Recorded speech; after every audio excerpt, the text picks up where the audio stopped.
Welcome back to the Rueb Show. Maddie, I get to say back because we made it through one episode and we didn't get canceled. We didn't Hey, get canceled. They didn't pull the plug on us. We're here. The lights are on, and we're here for episode 2. How you doing, buddy? I'm good. We didn't get demonetized. I guess we'd have to be monetized to get demonetized on YouTube, but Yep.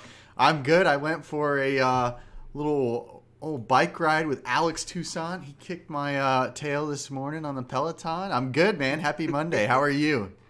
I'm good, man. I'm good. Exciting weekend. So I'm Yeah. throwing a segment at you that we're going to do here on the first show of the week, and I actually didn't prep you for it. So here we go. Yeah. So I just think we need to talk about our weekend. What did you do this weekend? Give the people a little synopsis. Yeah, I'm an old man. Like, I'm no fun to listen to. I did That's why yard this is work. a fun story. See, that's why I think this is going to be a fun segment. Is Oh, you get to yeah. talk about your yard work around the house and going to Target and shopping with the Yep. wife, and I Yep. get to talk about going down the shore and drinking with my friends. You So know what? Live it up while you can. I did some yard work. I blew the leaves around, trimmed up some bushes. I mean, the yard's looking fantastic. Went out to Trader Joe's on Sunday. Do you guys have a Trader Joe's up north?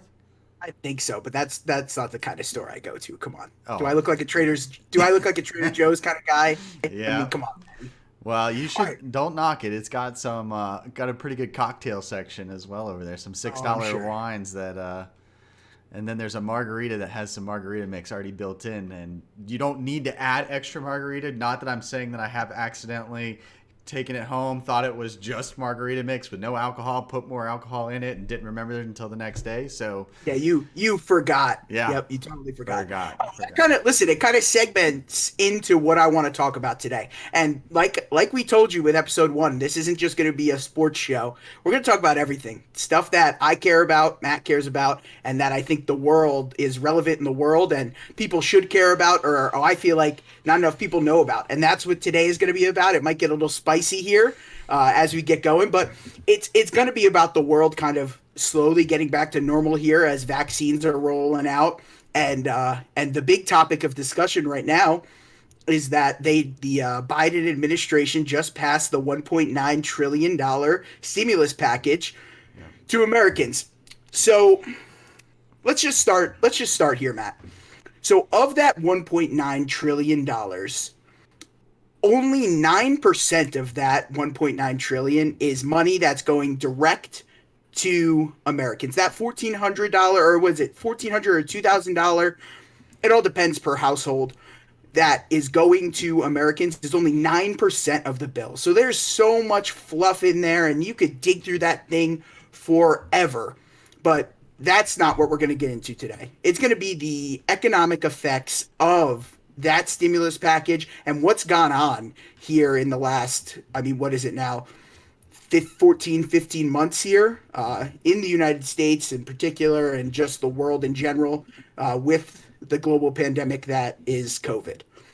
So, the first thing that I want people to understand is that us as a country, we have printed so much goddamn money over the past 12 months. It is insane. I mean, in 2020 alone, 22% of all US dollars in circulation ever printed were printed in the year 2020. I mean, and that is something that I bet a majority of Americans don't know and can't see the path that we're going towards, where it's projected to be close to 30% of all US dollars in circulation is printed in 2020 and 2021, which is Yeah. just insane. It's insane. And that's why you see all this money is flowing into the economy. And that's why you see all these speculation markets are way up.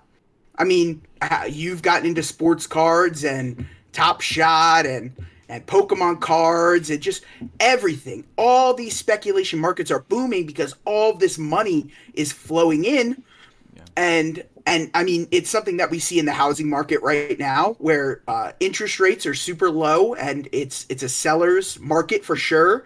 I mean, I have a buddy who just bought a house. Shout out Zach, and I mean, he said at some of these open houses there were hundreds of people, like Yeah.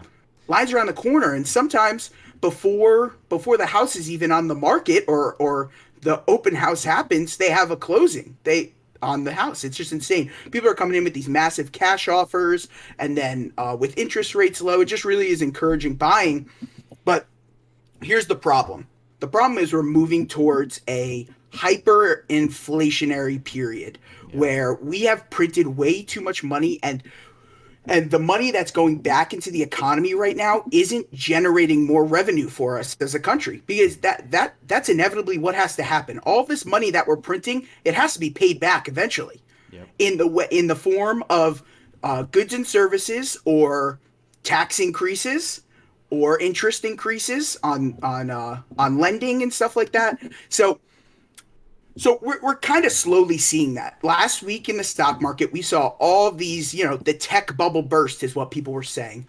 And really what was happening is all these tech companies are pulling money out of their own assets and not reinvesting it. And they're putting money in 10-year bonds, which is insane. I mean, these things have 1 to 2% returns, and they're almost archaic nowadays to think about tying money up for that long. But that's how volatile the U.S. dollar is right now. You Well, know, and I even mean, on top of that, some companies are pulling out money and investing in Bitcoin. I know Tesla was the biggest one to do it, but there have been small to medium, large size companies in the U.S. doing it, and they're doing it in large numbers. And they believe in the value of Bitcoin more than the U.S. dollar right now.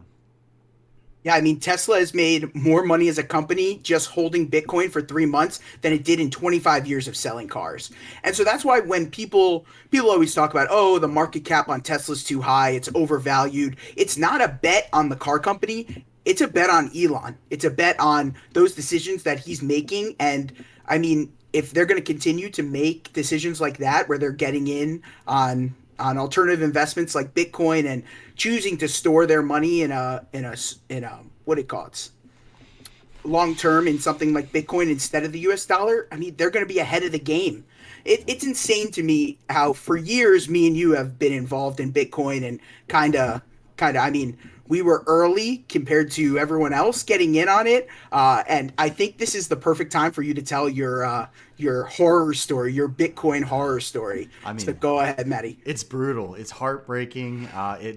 My stomach actually hurts right now just talking about it. But I mean, I was super early on it, and to the point where I really didn't even know what I was doing. But when I graduated high school back in like 2009, 2010, I got a nice gaming computer. And this was right around the time that Bitcoin was just coming out. And so you could mine Bitcoin easily. Like you could get one a day if you really wanted to. But what I ended up doing was just setting up my computer to where it mined at night. And I accrued some humongous number of like 200 and something Bitcoins. It now think of it, now one Bitcoin is $60,000, but at the time they were worth like a fraction of a penny. Like they weren't worth anything. And so I sat on it for a while. Like I kind of forgot about it because at the time it was only worth like $20 or something like that. And then the time went on, and when I was in college, Bitcoin started to go up, and I was like, oh, it's never going to be worth more than this. And I sold at like, I need to go back and look at the number, but I want to say it was somewhere around $7 a Bitcoin at the time. And I didn't even keep one. Like I just emptied all of my account and turned it into cash and bought a gaming computer. So, I mean, you could say I think I'd try to do the math now. I mean, it changes every day, but it was a multi-million-dollar gaming computer now. It's heart-wrenching, but I was there. I was in at the time. I was doing it. I was letting them use my computer for the processing power, and I wish I had just kept just one Bitcoin. Would have been nice, but all 200 would have been like you'd see my background right now would be my own private island down in the Caribbean. So Yep, it's absolutely. tough. I mean, and so it kind of gets to the point of I get people who ask me every day, it feels like, especially with Bitcoin being more in the media. It's even less in the media now than it was during the crazy 2015 stuff, Yeah. but 2017, that stuff that was. But people ask me every day why Bitcoin. It's because of all of those reasons I gave before on inflation and where we're heading as a country. I mean, the the best part about Bitcoin is that it's decentralized currency. It's not controlled by one body or government or government or the Federal Reserve. It is a bet against the United States Federal Reserve, who continues to just print money out of their ass with no plan of action to pay it back. And it's a scary time. And we are going to move into a hyperinflation state. I mean, it's inevitable. The writing is on the wall. It's almost impossible that we don't. And it's going to get scary there for people. The one thing that inflation does is it does give a little bit more equality in wealth, where the top 1% and the bottom 1%, they get closer to each other during inflation, because during inflation periods, people have to raise wages and stuff like that, and it really increases the overhead of companies, which kind of brings down their wealth. But the problem is it then all of these, large tech companies, especially and stuff like that, who don't have a lot of working assets, like a house is a working asset. It's something that you can use while you hope it, gains value over time. They don't have a lot of that, tech companies. So what they do is their overheads just get so high, and they lose a ton of money, and it discourages them from reinvesting in their projects and stuff like that, which is the exact opposite of what we should be doing as a country. We shouldn't be encouraging people like fucking Jeff Bezos from, having $1 billion in a bank account somewhere. We want him to be investing in projects and innovating. And so that's why a lot of people get upset about, we need to tax the rich more and stuff like that. And really, all that would be doing is encouraging them to hold on to their money more. Because right now, the reason they get those tax breaks is because they're reinvesting in projects. Like, they're reinvesting in their companies, or they're funding new companies and stuff like that. And we need to be encouraging that right now more than ever, because we need to create revenue streams as a country, or else we're never going to be able to pay back this incredible debt. It's just never going to happen. That's my biggest thing is, like, I think I saw something that the government thinks that this newest stimulus package of $1,400 is supposed to hold over a family or one person from now until July.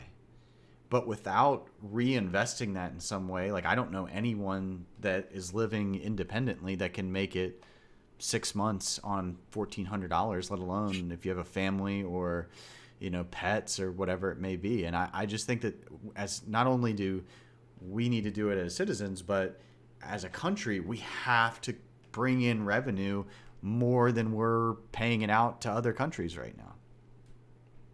Yeah, absolutely. I mean, yeah, undoubtedly. And I mean, you see people are trying to take their disposable income and do all kinds of crazy stuff with it. We just saw with the AMC and Robinhood and GameStop stuff. I mean, people, when they get these stimulus checks, I mean, a lot of them, Mayo back rent, stuff like that, it doesn't matter. They are still looking at that as disposable income somehow, some way.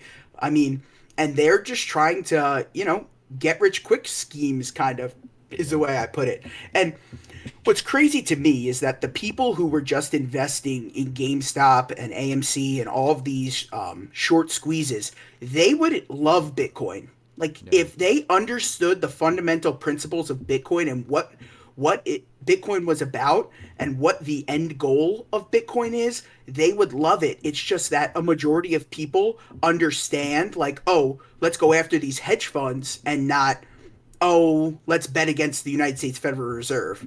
It's a lot easier to look at a guy like Steve Cohen and want to bet against him, when really it's our own government who's setting these regulations and allowing people like Steve Cohen to dominate and be successful and kind of do whatever the hell he wants. The only thing that happened from GameStop and AMC is those smaller hedge funds that they were short squeezing. The big guys just took them over. Yeah. They bought them. And I mean, they can do that because they have more money than God. There's nothing that's going to slow them down. So that's kind of my rant on all of that. Do you have anything you want to, any questions? Because I know that you're not super crazy into all of this and whatnot. Just on like a macro level, just like what are some questions people have that like aren't being answered or people don't understand? Like, how do we get more people to understand Bitcoin's value, basically?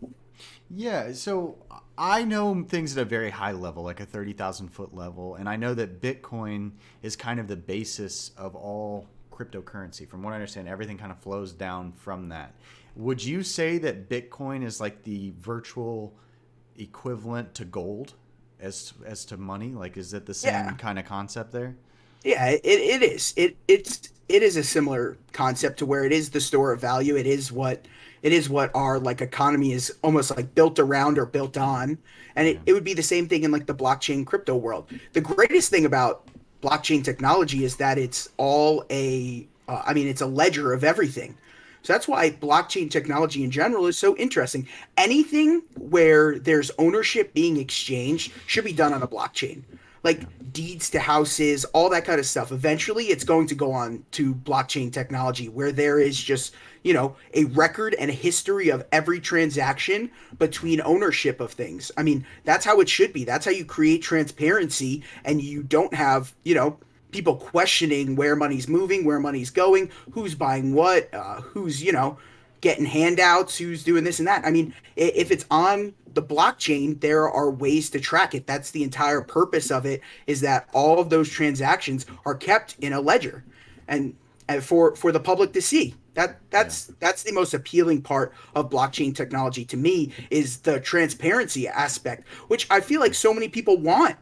yeah, So many people want everybody to, come out and be transparent about their holdings in these companies. And we saw right at the beginning of uh of the pandemic when a bunch of people in the government sold their stocks. Well, when people felt like they had, proprietary information that they weren't sharing with the public and stuff like that. If it was all on blockchain technology, people would be able to see that and yeah. pick it up right away. All those kind of things. So I don't know. I just think transparency is really important, and yeah, I believe in it clearly. I mean, we just sat here and talked about it for 20 minutes, but I think that I just want to inform people, and I feel like once they kind of hear this, or maybe they do their own research on their own. I have a bunch of podcasts I link people to all the time that explain the upside of Bitcoin and stuff, and then also get into some of the bearish sides of it, to where what happens if the United States government tries to lay down harsh regulations on it. It's difficult to do because it is decentralized, but what they can do is kind of restrict it within like American run companies. So that's what they can kind of do. Yeah, and I think it's just starting to pick up in American-run companies. I know Mark Cuban most recently started allowing people to buy tickets in Dogecoin, which I wanted to get. So let's just say, you're getting your $1,400 stimulus, or your friend is. You want to take $100 and invest it in some type of cryptocurrency. Are you putting it all into Bitcoin? Are you splitting it up over Bitcoin, Ethereum, and Dogecoin? Are you going after some of those other alternate currencies? Like, what's your strategy there? So, disclaimer: I'm not a financial advisor, Yeah, of but course, of course. me personally, I'm a firm believer in Bitcoin. It's where a majority of my investments are, and it has now taken over to be a majority of my net worth. And so, a scary amount as it goes up every day. But that's where I would tell people is that is what I believe in most, is Bitcoin and Bitcoin's technologies. I like Ethereum, and I like the Ethereum building platform, and I think it's really cool what you can do and integrate on Ethereum. Yeah, Um, I feel like it's like something I'm not very well versed in, is kind of, all these flow blockchains and stuff like that. It's not something that I'm super versed in. So maybe if I understood it more, I'd be even more bullish on Ethereum. But I can see long term Ethereum, moving right along with Bitcoin. I mean, there's a real chance that Bitcoin is well over $100,000 by the end of this year. yeah, Just once people see the market effects of inflation, and we've already seen interest rates go back up. I mean, and people are going to keep screaming buy the dip and stuff like that. And I do agree with that to some extent, where I think a very good investment strategy is just to be liquid and be able to jump in on those kind of, when everyone's selling and there's panic in markets, that's the time you should be investing. Some of the yeah, smartest people I know were all in on the stock market and Bitcoin and everything back in March, and I'm not the smartest guy, but I think I follow a lot of smart people, and that's what they do. When there's volatility and there's, some type of fear, I Yeah. mean, that's when they're ready to attack. Yeah. And then I want to talk to you about the housing market because I own a house and I want to tell you like what I'm going through and I want to hear like your thoughts on you touched on it earlier. The market it's inflated. I know friends that have put their house on the market and sold with 10 offers within 4 hours over asking price. So let's just say I'm a homeowner. I've got, I could sell my house, make $50,000, $100,000, whatever that number is. What do you think about reinvesting it in another house right now? Because my problem and my thought process is if I go through and sell my house right now, I still have to find another house to move into, which one is going to be ridiculously hard because you've got all the people with cash offers. You've got all the people that are asking overprice. And then do you think that is going to, are we setting up another real estate bubble here? Like, is that, because I know the interest rates, with them lowering the interest rates, it allows people to pay more for a house because they can afford it. But the problem will be on resale side if you don't if you can't pay what you owe on the house, you can't sell the house. So I think it's setting people up for failure, and that's why personally I haven't made any decision on moving my house. But I wanted to see what your thought on that is. Like, do you think that there's a potential bubble coming in the next couple years? Certainly could be. I think one of the biggest things that's going on right now is those cash offers that you're talking about. I mean, there are people coming in with massive lump sums of cash and just buying houses, above asking price, like you said, and people Yeah. will always accept those cash offers. I mean, Yeah. it makes so much sense too. And I actually think it's discouraging first time home buyers right now. Yeah. They're probably going to see, I don't know, if you're in the market for a house right now, you're probably going to see a dozen open houses a week, and still you're not even close to the top of the line. You need to understand the market and really go in with a really good strategy, and you need to have all your pre-approved mortgage stuff ready to go, because it's gonna move it's gonna move fast. I mean, the market Yeah. is flying right now, and if you're not prepared, you're just going to get left behind, because there's a million people who are willing to pay exactly what you're willing to pay. So Yeah. And something we really didn't touch on is commercial real estate.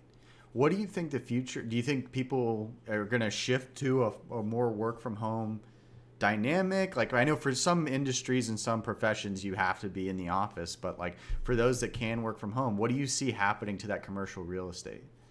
I think the work from home model, if that might be the best thing that comes out of 2020, Yeah. is that now all of these companies are now set up to succeed from home. And I mean, it lowers your overhead as a company. It makes so much sense. The internet is incredible. Let's use it and take advantage of it while we have it. And that'll definitely happen more when our generation kind of gets into those leadership roles. We're Yeah. definitely gonna it'll definitely transition then. There will be some, companies here or there. Like, I think I know your wife works for someone who wants everyone in the office, and you know what I Yeah. mean? It's just that old school mentality and stuff like that. So Yeah. I agree, though, in terms of commercial real estate, there will still always be there will be a market for it, when as long as people want to invest in projects and stuff like that. Yeah.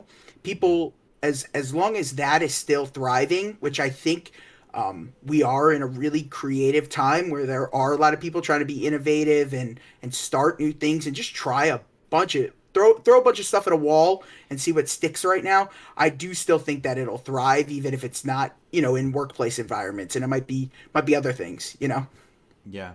I know I live in Atlanta, and there's a place that used to be like a Sears factory downtown, and they convert. Now that was built in like 1900s. It's super old, but I wonder how much of this commercial real estate will start to be converted into residential. And that way, it kind of helps with the supply of living situations for folks. Oh So, yeah, in my hometown where I'm from, where I grew up, I mean, there's train stations that run to New York from it. So, and it's right in the smack dab middle of New Jersey, where every major highway runs through. They're knocking down everything and building apartments on every square inch of land they can get their hands on right now. And I mean, It's crazy. Rent and property tax is absolutely insane. I mean, especially where I live in New Yeah. Jersey. I mean, it is just so hard for people to it's so hard for people to get out and I mean live on their own without, being in a relationship or having a roommate or stuff like that. I mean, it's just really difficult with the cost of living being so high and that now we're going to bring inflation into that and just I mean, it's going to be crazy. It's going Yep. to be crazy.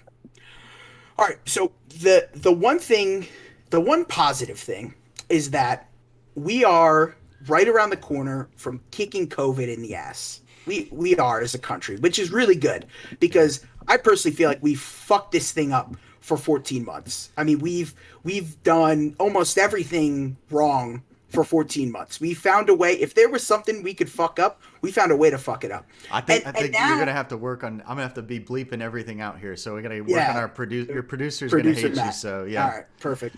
So, but listen, I'm fired up about it because right now we're shooting ourselves in the foot. yeah, I mean, we are stopping the rollout of these vaccines at like a historic rate. In California, they've gone from distributing 500,000 shots a day down to 150,000. They are producing excess of a million shots per day that they are not using right now. They're sitting on shelves. There's like 40 million shots sitting on shelves in California right now, not going into people's arms. And it's because we have these insane regulations trying to get this list and order perfect, correct, who deserves what first, and blah, blah, blah, and creating equality. But yeah, all we're doing is compounding inequalities. We need to be just mass distributing these shots because yeah, the longer that we aren't administering as many possible shots as we can is the chances that there could be another strain that could pop up and then we're right back to square one, which is like the worst thing that could possibly happen right yeah, now. 10.5 roughly, it was like 10.2 yesterday. It'll probably get to 10 point what do you call it? It's 10.5, 11-ish% today of Americans are vaccinated. We should be crushing it even further than that. People who, if you want a shot, you should be able to go. There are a million places giving out shots right now with a ton of open appointments because of these strict regulations where we should just be churning them out, get everyone a shot because when I get a shot, it's not just benefiting me. Is I think that's the illusion that people have is like, oh, you're taking a shot from someone else, or you know what I mean? Because I got one now, someone else can't have one. That's just not the reality right yeah, now. We have an excess number of shots that we just need to be getting out to people. Because when I get one, I'm not only protecting myself, I'm protecting all my friends and family and everyone else. yep, And I mean, it is proven to be over 90% effective within 8 days of your first dose. So you're nearly done being a spreader, done with the potential risk of hospitalization from COVID. All of those risks almost vanish at day 8, which is crazy. And then by day 28, once you get your second dose and stuff, I mean it's as close to 100% effective as possible. And the one thing is, all these people, now that the Johnson & Johnson shot is out, that's what I was gonna say. they have this in their head that it's not as effective, which just isn't true. It is still 100% effective against preventing hospitalizations and deaths from COVID, which is, if you remember back to February and March of last year, that's what all of our restrictions were to prevent our healthcare system from getting overwhelmed. Yeah. No, and I think, and I'm not a medical professional. I struggle with all this to really understand a lot of this, but I haven't understood the limiting of giving out the vaccines because everything that I hear is about herd immunity moving towards, a safer population-wise country. And whether you've had it and you can have the antibodies or you get the vaccine, or there are a lot of people that want the vaccine that can't go get it right now. And especially certain states are really locking down on that. And I don't understand. I know there's a lot of jokes in the South about just give it to Chick-fil-A. Chick-fil-A will have it redistributed to everybody within, a week or two. But I mean, I think we got to escalate this, and we got to just get back. I want to get back to a normal life. Imagine going to a sporting stadium and hear that 60,000 people are there, hearing the noise. Like, I want to get back to that. I want to just get back to a society where we were used to a year ago. Listen, me too, man. I have Mets opening day tickets. There's only supposed to be like 3,500 people in the stands or something like that. So even that I'm excited for in a couple weeks. Yeah. Hopefully we're able to go and everything's good and whatnot. And then just think about, I mean, how incredible the summer will be. I mean, imagine just if everyone's vaccinated up. I mean, it's gonna be a great time. The casual bar talk is gonna be. Are you Pfizer or Moderna? Yeah, Johnson right. and Yep. Johnson. Like you're. Yep, it's gonna be an icebreaker at the bar. Like, oh, which vaccines you get? Yeah. So the thing that's happening is all these people are like lying on forms in order to try to get the vaccine. People are lying, saying that they're teachers and stuff, and then when they go to show up, all they ask you for is your driver's license. They're not confirming your profession is what you certified it is online, and that may be wrong, but it's better that people are getting shots. Anyone who is compromised has been given the opportunity to get a shot. I have friends in the mid-20s that have gone and they've gotten both their vaccine shots and they're 100% vaccinated now, and they're completely healthy, non-teachers, nothing, in their mid-20s. So if that's possible, we need to be mass distributing it. We just have to be, and we can't be doing these two things. We can't be letting vaccines sit on the shelves when there are people who want them, and we really, really need to, in the media, be pushing that these things freaking work. Yeah. They're good. They're effective. There's so many conspiracy theories and crazy stuff out there and whatnot. Like, we need to just be pushing the narrative, the truth, the facts that this works. Yeah. And there will still be a small portion of the population that, isn't going to get it and doesn't agree with it. And that's fine. But the day that that every single adult in America can walk up to their CVS, their grocery store, their doctor's office, wherever, and they can get a shot if they want one, then that's it. The pandemic is over. And you think the restrictions are over. I mean, they're saying by May that's what.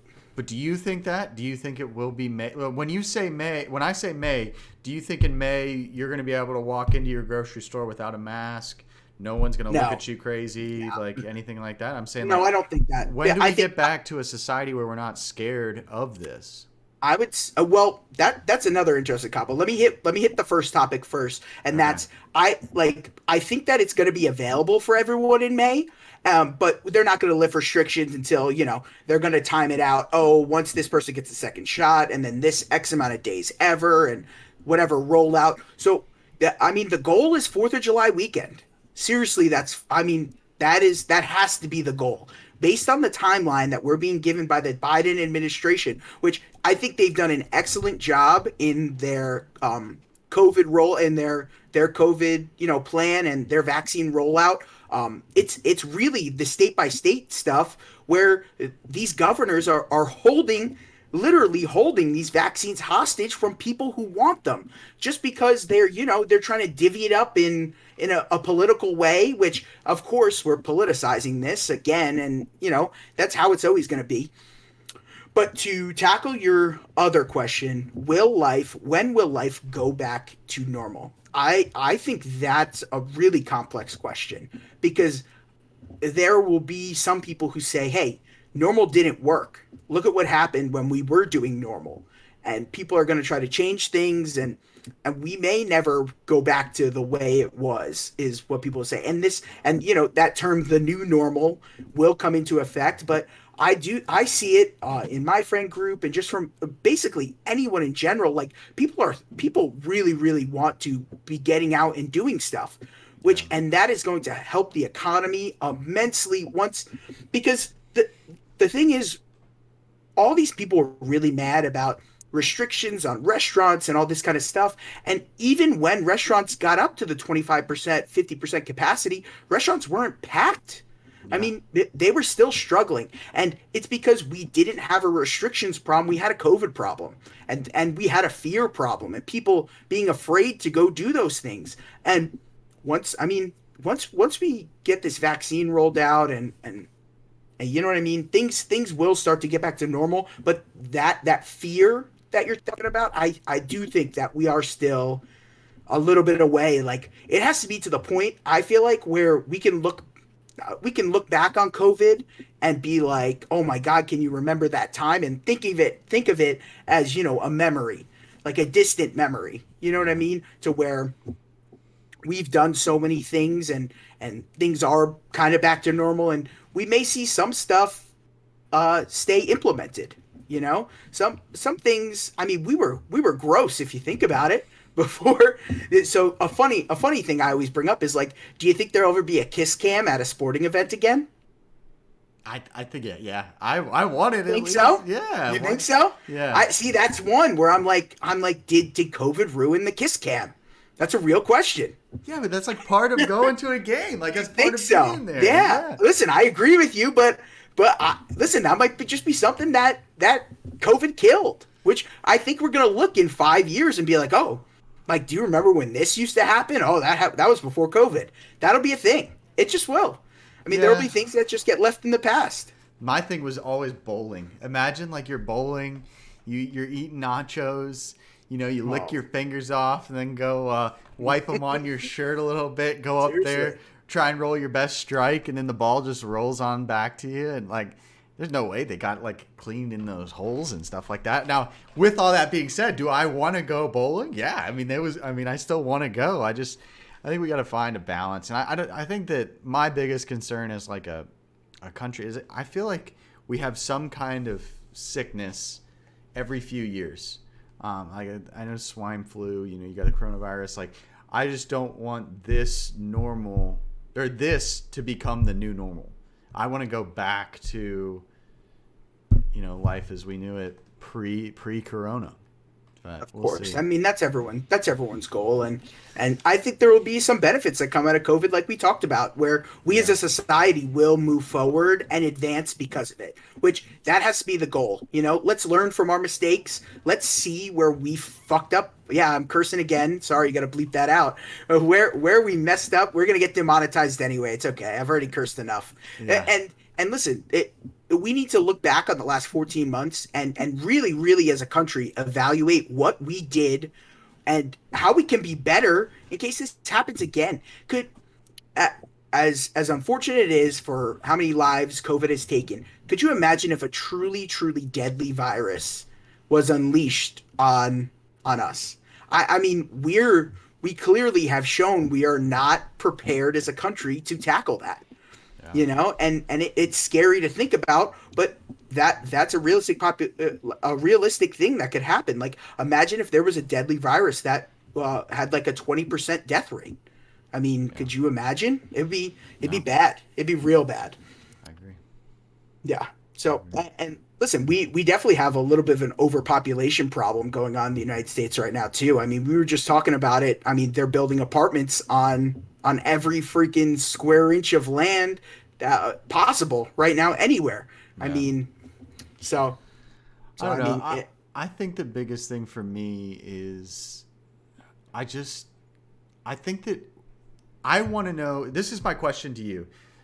Do you think that it's the people that have the mentality of, well, I'm not wearing a mask, or I'm not, I'm not staying in my house, I'm not quarantining, I'm not doing this, versus the government coming down? Because I know I have family in states where they were quarantined for months and they didn't quarantine. Like they still went out, they still would go see family, like they couldn't go to restaurants and stuff. Do you think that that would change in one of those 20% death rate, but if one of those illnesses came across the country? I don't know, man. It's a difficult question because there really is a certain percentage of the country that just is, and I'm pretty anti-regulation. I'm pretty open about that. That where I do think that we need more free markets in America and stuff like that, and I think that's good for the economy and that's good for the entire just system is a free market where there's competition. That's how you create competitive wages and all that kind of stuff. But what I'm not against is just, like all hell breaking loose and just, the people taking over and being able to rule. There are some like really, really heavy libertarian people who are just like, remove all laws, remove all regulation. You know what I mean? Like, oh, you can't tell me what to do, kind of stuff, which Yeah. is a little crazy because we as a society have shown that we aren't good at making decisions, and we fuck up and we can't police ourselves. We have shown that we're not very good at doing that.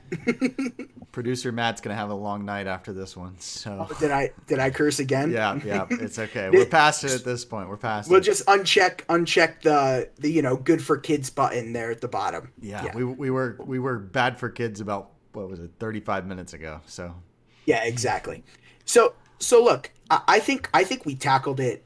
I think we tackled it a lot. Any other questions that you have or anything that you want to add to this? Or I think we hit it hard. So yeah, I mean, I know we've got a few minutes left. Do you want to talk a little bit about my Patriots have made some free agency moves this past weekend. they did. All right, you want to talk about it? Go ahead. I We'll wanna hit talk the about it. Patriots, but we have a football Yeah. heavy show coming later this week. Once more of these free agent stuff roll in and whatnot, we're gonna hit it hard with football later in the week. And then I have my NBA podcast launching on Wednesday. You'll be listening to this on Tuesday, so check that out on Wednesday. You could find it all over my social media.